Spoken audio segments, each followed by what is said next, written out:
Hello, today I'll be showing you how to link an Excel workbook in Word.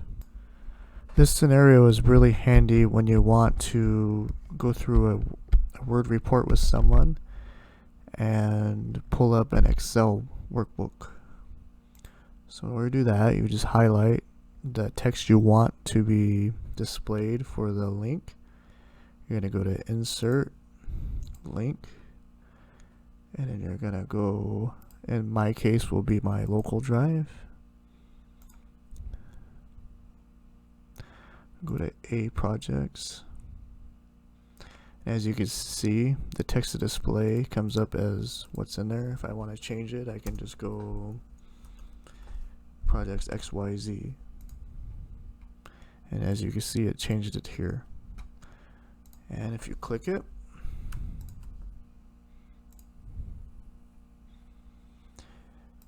your Excel workbook will appear for display. I hope you enjoy this video and it is useful to you. If you want to see more videos, please like and subscribe. See you next time.